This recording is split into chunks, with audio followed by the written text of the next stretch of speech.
Para bapak jamaah yang saya muliakan, kita lanjutkan pada kajian kitab Nashaihul Ibad, nasihat-nasihat untuk para hamba Allah. Mudah-mudahan kita termasuk hamba-hamba Allah yang selalu menerima nasihat dari Allah, dari Rasul dan para ulama. Kita lanjut pada makalah berikutnya, yaitu makalah yang ke-16. Bismillahirrahmanirrahim.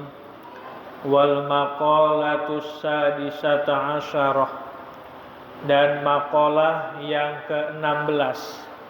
Qala Yahya bin Mu'ad rahimahullahu. Telah berkata sahabat Yahya bin Mu'ad, semoga Allah merahmatinya, min a'zamil iktirari ail ijtirai 'ala Allah ta'ala indi at-tamadi ail mulazimah fi dzunubi ala raja'il afwi ay ma raja'i mahwi dzunubihi min ghairi nadamatin ay taubatin minha. Ada sahabat namanya Yahya bin Mu'ad. Beliau ini sahabat yang hidup pada masa Khalifah Umar bin Khattab. Berasal dari negara Teheran. Teheran itu negara Iran kalau sekarang. Ibu kotanya Teheran. Dan beliau terkenal sebagai sahabat ahli sufi, ahli tasawuf. Beliau mengatakan min a'zamil iktirari, sebagian dari besarnya tertipu, ail ijtirai 'ala Allah ta'ala, yakni durhaka kepada Allah ta'ala, indi menurutku, at-tamadi ail mulazimah, yakni menetapkan, melanggengkan, melazimkan, fi dzunubi, di dalam perkara berbuat dosa, ala raja'il afwi, atas pengharapan ampunan, ay ma'raja'i mahwi dzunubihi, yakni menyertai pengharapan dihapusnya segala dosa-dosanya, min ghairi nadamatin, tanpa adanya penyesalan, ai taubatin minha, yakni tobat dari perkara dosa. Yahya bin Mu'ad, beliau mengatakan bahwa sebagian perkara besarnya tertipunya seseorang, yakni berbuat durhakanya kepada Allah, yaitu at-tamadi, yakni melazimkan, menetapkan, melanggengkan, mengkontinyukan di dalam perkara berbuat dosa atas mengharapkan ampunan tapi tidak ada rasa penyesalan. Apa maksudnya? Ada seseorang, dia ngakunya tobat, ngakunya mengharap ampunan dari Allah Subhanahu wa ta'ala, tetapi masih menetapkan, melazimkan untuk berbuat dosa dan tanpa adanya nadamah, penyesalan. Maka orang seperti ini masuk kategori yaitu sebesar-besarnya tertipu. Kalau ada orang, mohon maaf, dia ngaku katanya tobat, ngaku udah memiliki rasa penyesalan, pengharapan ampunan, tapi min ghairi nadamah, tidak punya rasa penyesalan, maka itu termasuk kategori orang yang tertipu, artinya bohong. Itu yang pertama. Yang kedua, Wa tawaqqu'ul qurbi al intizaru husulil martabati minallahi ta'ala bi ghairi ta'atin bal bi ta'tili. Yang kedua, bagian dari besarnya orang tertipu itu adalah dia merasa dekat untuk mendapatkan hasil martabat derajat di sisi Allah Ta'ala bi ghairi ta'atin, tanpa adanya taat, tanpa adanya perbuatan taat kepada Allah, bahkan dia menanti-nanti ketaatannya kepada Allah Subhanahu wa Ta'ala. Ada seseorang, dia mengakui bahwa dia ini intizar, mengakui bahwa telah mendapatkan hasil martabat derajat di sisi Allah Subhanahu wa Ta'ala, tapi bi ghairi taatin, tapi tidak ada melakukan ketaatan kepada Allah. Dia bisa aja ngomong sama orang, oh saya ini udah dapat derajat martabat di sisi Allah, tapi begitu dilihat, apa yang terjadi? Malah dia tidak melakukan ketaatan kepada Allah. Maka orang seperti ini sebenarnya orang yang tertipu. Tidak mungkin orang mendapatkan martabat derajat di sisi Allah Subhanahu wa Ta'ala tanpa adanya perbuatan taat kepada Allah. Bisa jadi, mohon maaf, itu namanya istidraj. Ingat dalam ilmu mukjizat ada tingkatan-tingkatan, dan namanya mukjizat sesuatu yang Allah berikan kemuliaan kepada hambanya, yaitu tingkatannya para anbiya, para nabi, namanya mukjizat.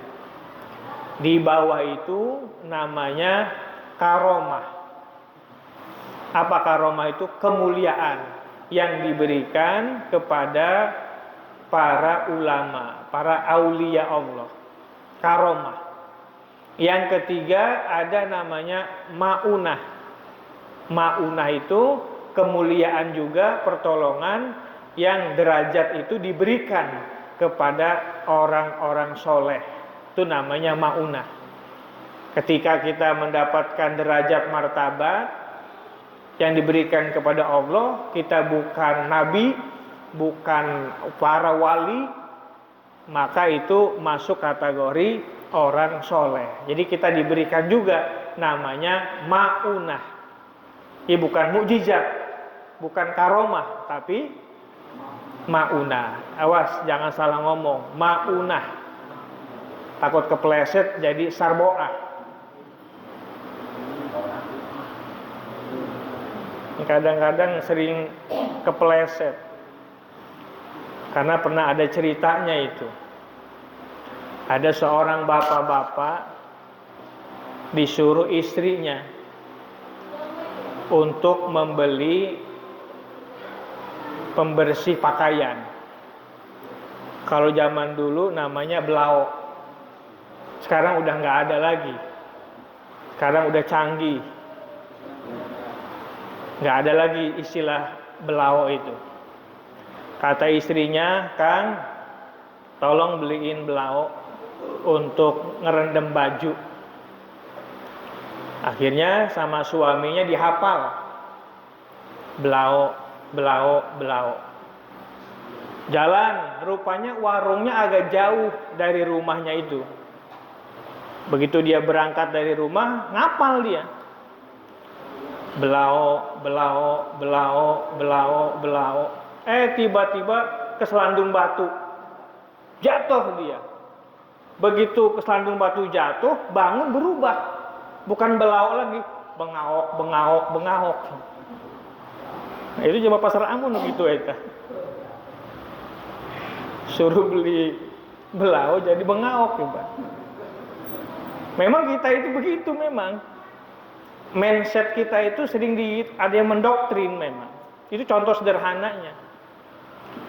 Makanya jangan heran kenapa orang-orang kayak selepel Ahmad Mossadegh itu bisa ngaku nabi itu. Karena dia bisa mendoktrin orang, bisa berubah. Didoktrin sama dia. Otak kita ini bisa berubah. Akhirnya dengan doktrinan itu, keyakinan dia itu akhirnya berubah. Akhirnya mengakui Ahmad Mossadegh sebagai Rasulullah. Nah itu naudzubillah. Jadi memang otak kita ini, mindset kita ini gampang untuk dipengaruhi sebenarnya. Kayak contoh, kita udah melazimkan melakukan tahlil. Kita menganggap hukumnya sunnah. Tiba-tiba ada orang punya pemahaman itu bid'ah. Kalau kita sering menonton orang-orang yang mengatakan bid'ah, bid'ah, bid'ah, ini nanti otak kita akan pengaruh juga. Berubah akhirnya, iya juga ya bid'ah ini, gitu. Yang tadinya kita mensunahkan, itu gara-gara didoktrin terus, maka akan berubah menjadi bid'ah. Itu otak manusia itu begitu, tergantung siapa yang mempengaruhinya. Nah itulah memang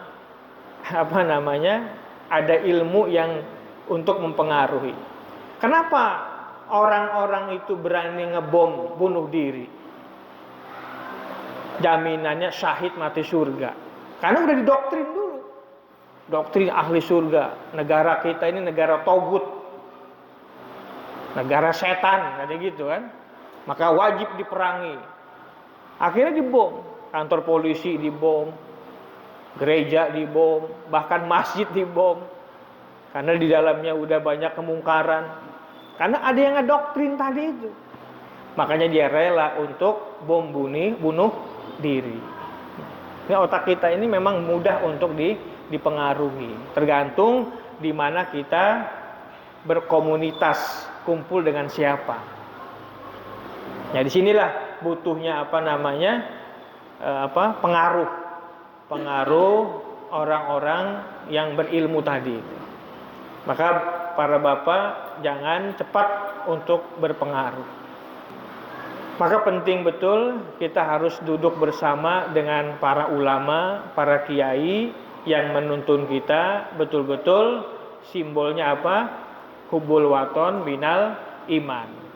Cinta kepada tanah air itu bagian daripada iman. Itu bukan hadis Nabi, tapi itu adalah memberi semangat untuk kita ini cinta kepada tanah air kita.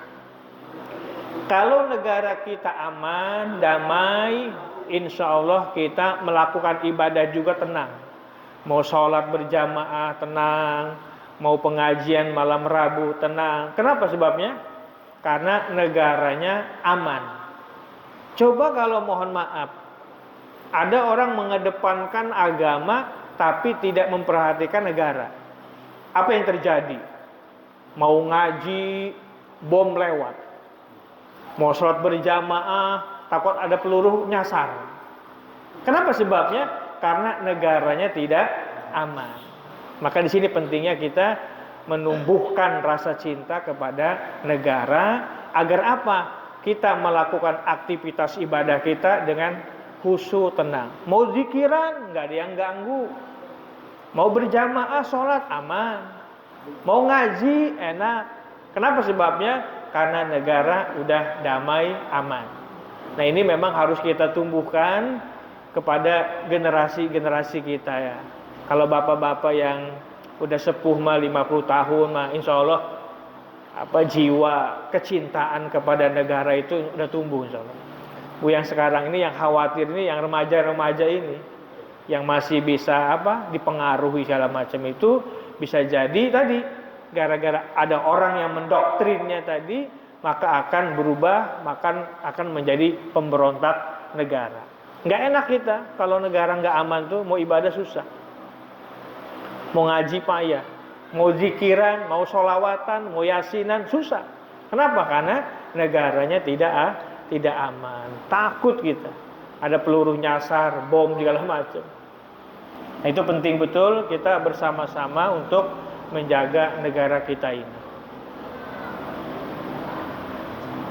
Nah, jadi yang kedua, sebagian dari besarnya tertipunya seseorang, yaitu dia mengakui telah hasil mendapatkan martabat di sisi Allah Subhanahu wa taala, tapi bi ghairi taatin, tapi tidak melalui adanya taat kepada Allah. Itu mustahil.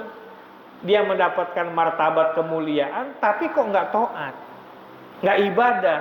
Itu namanya mustahil. Maka disebutnya dengan istilah istidraj. Menurut pandangan manusia, dia mendapatkan kemuliaan martabat itu sebenarnya apa? Allah sedang memberikan ujian kepada dirinya. Bapak-bapak, para jamaah yang saya muliakan, saya pernah memberikan contoh analogi tentang istidraj. Kalau masih ingat tapi. Ada burung dan semut. Burung ini kalau mencari rezeki itu sangat mudah. Cari makanan, tinggal terbang dengan sayapnya. Mau ke kanan, mau ke kiri, mau ke utara, mau ke selatan, mau ke barat, ke timur. Enak. Karena apa sebabnya? Karena punya sayap. Tapi semut ini susah untuk cari makanan. Dia ngerayap pelan-pelan itu. Satu saat si semut protes sama Allah.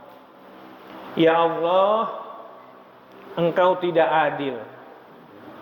Ada makhlukmu yang namanya burung. Itu enak betul cari makannya. Dikasih sayap terbang. Bisa ke barat, bisa ke timur, bisa ke utara, bisa ke selatan dengan sayapnya itu. Mudah betul. Engkau nggak adil ya Allah. Saya semut nyari makanan ngerayap. Susah neangan duit. Nyari makan susah, ngerayap. Rupanya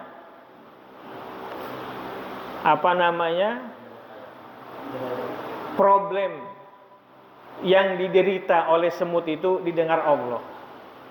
Apa kata Allah? Hei semut, jadi kamu maunya apa?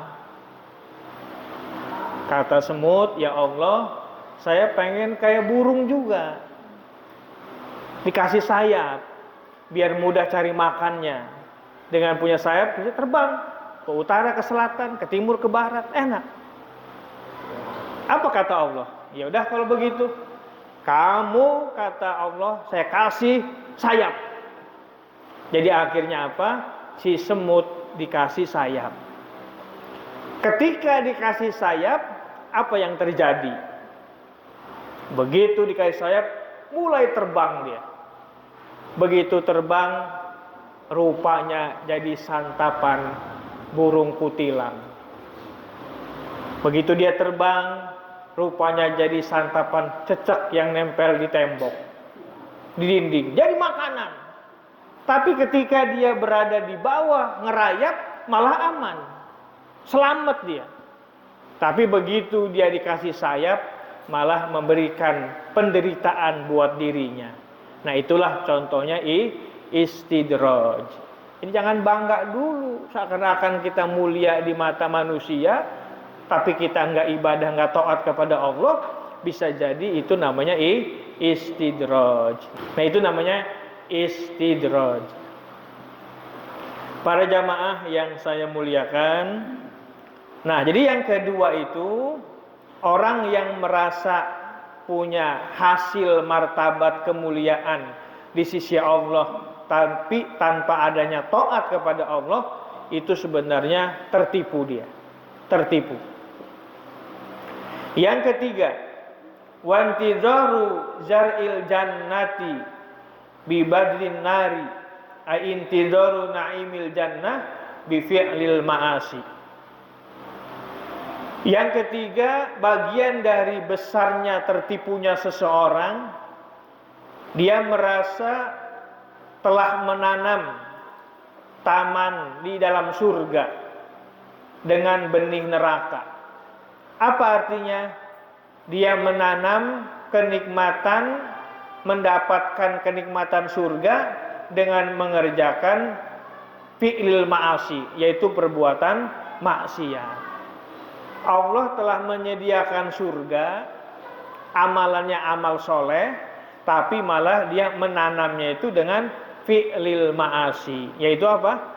Pekerjaan maksiat kepada Allah. Maka orang seperti ini adalah termasuk orang yang tertipu. Nggak mungkin lah nikmatnya surga itu diisi dengan orang-orang pelaku maksiat. Nggak mungkin. Mustahil.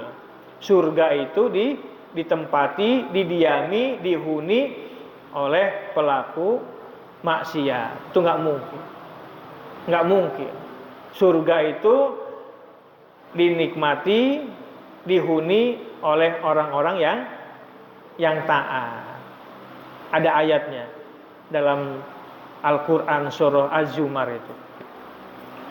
Wasiqal ladzina taqaw rabbahum ilal jannati zumara. Akan digiring orang-orang yang takwa itu dengan Robnya kemana? Ke dalam surga zumara, berbondong-bondong. Artinya apa? Yang akan menempati surganya Allah itu adalah orang-orang yang bertakwa, yang taat kepada Allah Subhanahu wa ta'ala. Itu Al-Quran. Ini nggak mungkinlah surga akan ditempati oleh pelaku maksiat. Nggak mungkin, mustahil. Yang keempat, wa talabu daril muti'in bil ma'asi ay talabu dukhulil jannati min ghairi tariqiha bal bi mukhalafati amrillahi ta'ala. Kemudian yang keempat, sebagian dari besarnya tertipunya seseorang adalah menuntut, berharap ada bersama di negeri orang-orang yang taat, tapi dengan mengerjakan maksiat. Menuntut, berharap masuk surga tanpa mencari jalan untuk menuju surga. Tetapi yang dia kerjakan adalah mukhalafah. Mukhalafah itu bertentangan dengan amrillah, perintah Allah. Nah, jadi bagian dari besarnya tertipunya seseorang yaitu dia berharap menuntut bersama orang-orang yang taat, tapi dia mengerjakan maksiat. Menuntut berharap masuk surga, tapi enggak mau mencari jalan menuju surga. Salah satu jalan menuju surga itu di mana? Salah satunya ya kayak kita gini lah, di majelis ilmu yang mudah. Ketika Rasulullah duduk dengan para sahabat, kata Rasul, wahai para sahabatku, apakah kamu tahu di mana taman surga di dunia ini? Kemudian para sahabat bertanya, wama riyadul jannah ya Rasulullah, di mana taman surga yang ada di dunia ini? Apa kata Rasul jawabnya? Taman surga yang ada di dunia ini adalah di majlis ilmu, majlis zikir. Nah, inilah tempatnya taman surga. Salah satu jalan untuk menuju surga. Ini kalau orang-orang punya ilmu mukasafah ya. Mukasafah itu yang orang memang batinnya bisa dilihatkan. Mungkin dia bisa melihat. Bisa melihat apa? Bisa melihat taman surga. Kita ini kan matanya masih ada hijabnya. Ada hijab itu masih tertutup. Kenapa mata kita ini nggak bisa mukasafah itu? Karena memang mata kita ini masih banyak berbuat maksiat. Jadi orang ini matanya masih loba maksiat. Keluar rumah ngelihat apa? Ngelihat apa? Ngelihat cubur.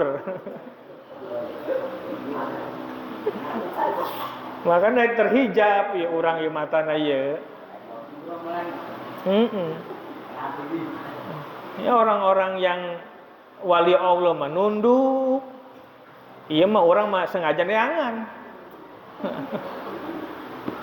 Mencari. Ya makanya matanya ada hijabnya. Nggak bisa melihat bahwa apakah betul majelis ilmu itu taman surga. Kita nggak percaya. Kenapa nggak percaya? Karena kita belum bisa dibukakan mukasafah mata kita ini. Jadi yang ada ini kita ini masih yang real aja ngelihatnya. Di majelis ilmu itu ada kopi, ada minuman, ada teh, ada roti, kue. Tapi taman surganya mana? Goib. Nah goib inilah butuh ilmu yang namanya mukasafah tadi. Dibukakan hijab mata kita ini. Orang umum kayak kita ini memang nanti akan dibukakan mukasafahnya. Kapan mukasafah kita akan dibukakan itu? Ketika nanti sudah mendekati sakaratul maut. Lamun orang kita udah sakaratul maut, baru dilihatin matanya. Ketika datang malaikat maut mau nyabut nyawa kita, dibuka. Apakah kita ahli surga atau ahli neraka? Datang iblis menggoda kita untuk apa? Mempelesetkan iman kita, suruh nyembah iblis. Maka dianjurkan ketika ada seseorang sakaratul maut, kita jangan meninggalkan orang itu. Dampingi dia. Dampingi. Bisikan, talkinkan telinganya. La ilaha illallah. La ilaha illallah. Talkinkan telinganya. Karena pada waktu itu berontak dia. Ada yang ngegoda, yang akan ngerusak iman dia. Siapa itu?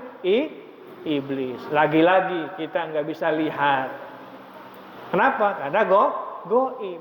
Tapi orang yang sakaratul maut dibukakan mukasafahnya itu.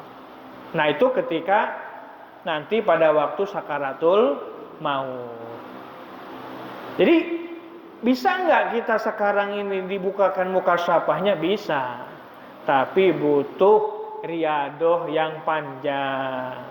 Proses yang panjang. Contohnya kayak Imam Ghazali. 12 tahun riadohnya di Damaskus Suriah. Supaya dapat ilmu batin mukasafahnya. 12 tahun. Dijaga zohiriyah. Rambutnya, matanya, hidungnya, mulutnya, telinganya, kakinya, tangannya. Itu yang zohir. Belum lagi yang batinnya. Penyakit-penyakit batin, hasud, dengki, takabur, segala macam. Riadohnya 12 tahun. Baru bisa mendapatkan makrifat mukasafahnya tadi. Kalau kita masih sulit kayaknya. Kenapa sulitnya? Tadi. Begitu keluar rumah, udah mulai. Kayak naon tadi? Ngakunya sering ngedeler rupanya. Padahal di imam geus aya sebenarnya. Masih neangan juga. Nah itu istilahnya. Jadi kita juga nanti akan ada mukasafahnya, cuman sayang pada waktu nanti sakaratul maut baru nanti lihatin. Nah sekarang pertanyaannya, mau sekarang atau nanti nunggu sakaratul maut baru bisa dibukakan mukasafahnya? Sekarang. Nah butuh latihan riadohnya. Riadohnya itu jaga mata, jaga mulut, jaga hidung, jaga telinga. Pokoknya zohiriyahnya dijaga plus batiniahnya dijaga juga. Entah boga penyakit hati, hasud, dengki, dendam, apalagi fitnah, takabur, sum'ah, riya, hilang. Baru bisa. Para bapak yang saya muliakan, jadi salah satu jalan untuk menuju surga tidak ada lain jawabannya majelis ilmu. Ada ulama dari Suriah, ulama udah mutaakhirin, namanya Syekh Burhanuddin Al-Hapr. Hapr itu maknanya penggali kubur. Jadi beliau ini sebelum jadi ulama, kerjaannya apa? Tukang gali kubur. Kalau ada yang meninggal, tukang gali ya. Kalau ada yang meninggal, tukang gali ya. Suatu ketika ada orang yang meninggal. Dia gali itu kuburannya. Begitu dia gali, tiba-tiba kayak ada pintu terbuka. Begitu dia masuk, apa yang terjadi? Dibuka pintu itu luar biasa. Indahnya dalam kubur itu. Suasananya itu seperti tadi taman surga tadi. Tapi pada waktu itu dia pingsan, kaget terkejut. Sampai nggak terbangun melihat keindahan yang ada di dalam kubur itu. Akhirnya dia dibangkitkan kembali oleh temannya itu. Akhirnya nggak sampai terlihat. Baru melihat keindahan itu pingsan. Kemudian pada bulan-bulan berikutnya ada yang meninggal juga. Begitu ada yang meninggal, dikeduk lagi sama dia. Begitu dikeduk kuburannya, rupanya ada pintu lagi. Begitu dibuka, luar biasa. Sama yang seperti yang pertama. Taman-taman surga. Seperti kita dalam doa itu. Apa doanya? Allahumma ja'al qabrahu rodatan miryadil jannah minal jinan. Ya Allah, jadikan kuburan si mayit ini taman dari taman surga. Dan jangan kau jadikan ya Allah kuburan si mayit ini lobang dari berbagai lobang neraka. Nah, begitu kuburan yang kedua ini digali sama dia, dibuka. Begitu dibuka, luar biasa indahnya taman surga itu. Sampai dia yang kedua ini dia menikmati, indah amat, ini bos apa ini? Rupanya memang diperuntukkan untuk yang mayit yang kedua ini. Begitu selesai, dia penasaran. Yang pertama juga dia dibukakan pintu dalam kubur itu, taman surga, cuman dia memang sempat pingsan. Begitu yang kedua ini mah dia dibukakan juga, tapi menikmati taman di dalam surganya itu. Jadi akhirnya dia penasaran sama orang tua yang tadi yang meninggal tadi. Nanya. Begitu nanya, wahai Fulan, saya mau tanya ini. Ada keanehan-keanehan. Pada waktu saya ngubur pertama, saya diperlihatkan ada taman surga. Cuman saya nggak bisa sempat melihat.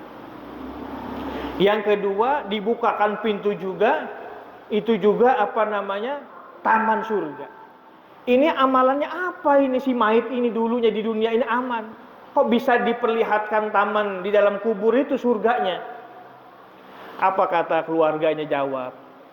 Yang pertama, yang mayit pertama itu, yang dibukakan pintu, kemudian dibuka ada taman surga, ini adalah yang meninggal ini orang yang penuntut ilmu di majelis.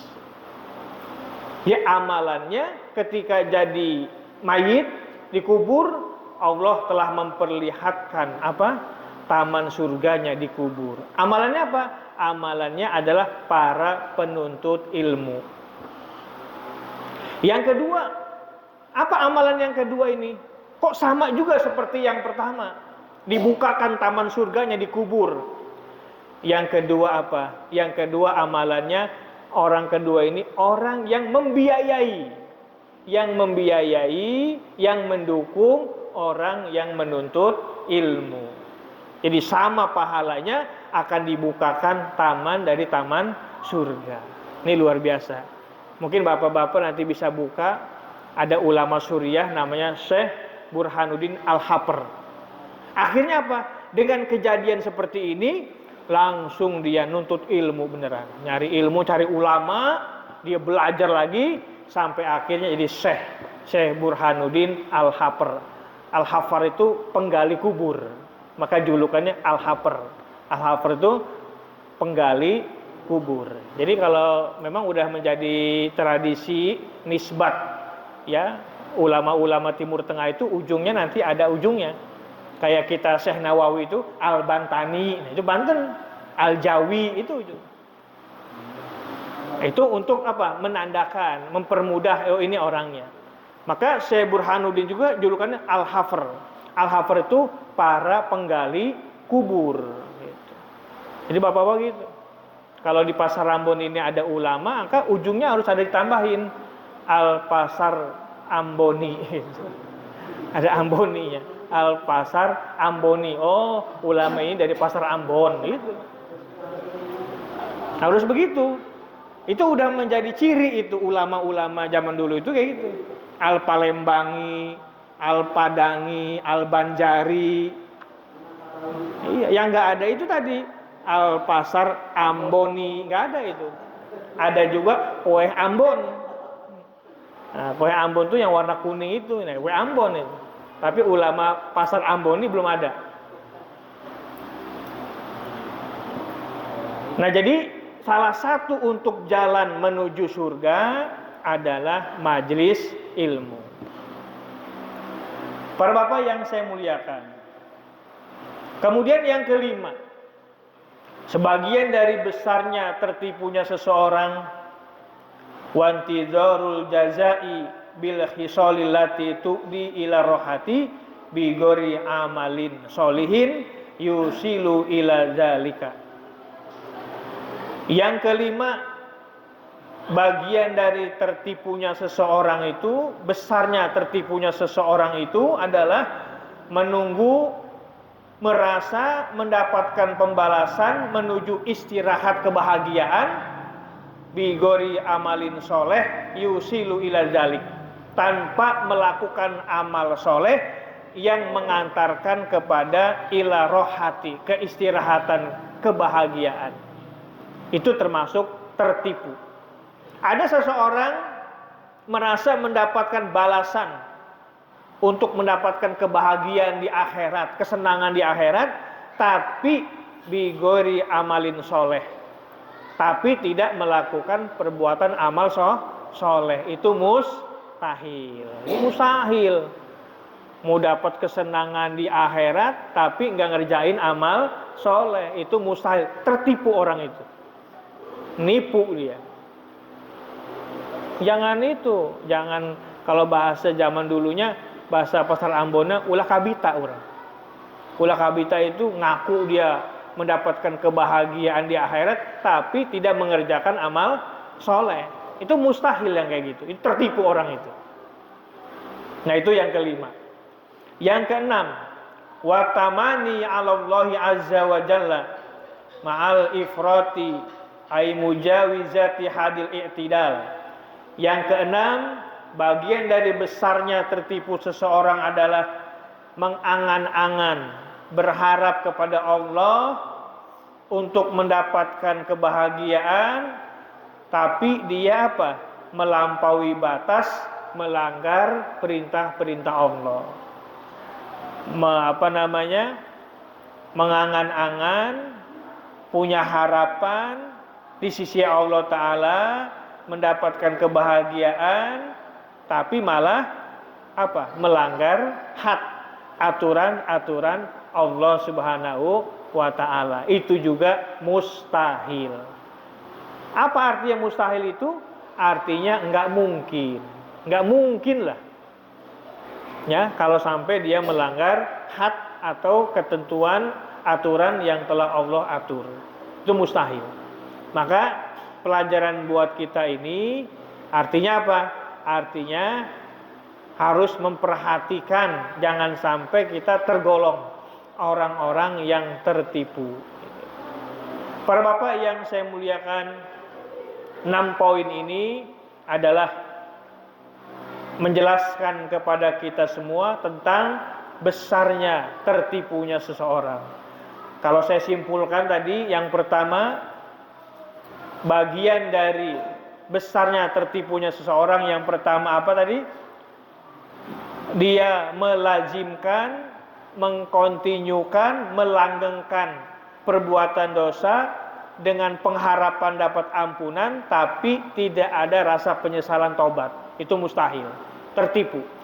Yang kedua, orang yang mengaku hasil martabat derajat di sisi Allah Subhanahu wa Ta'ala, tapi tidak melakukan ketaatan kepada Allah, mustahil, tertipu. Yang ketiga, mengakui intizar, mengharap mendapatkan kenikmatan surga tapi berbuat maksiat. Nah, itu mustahil.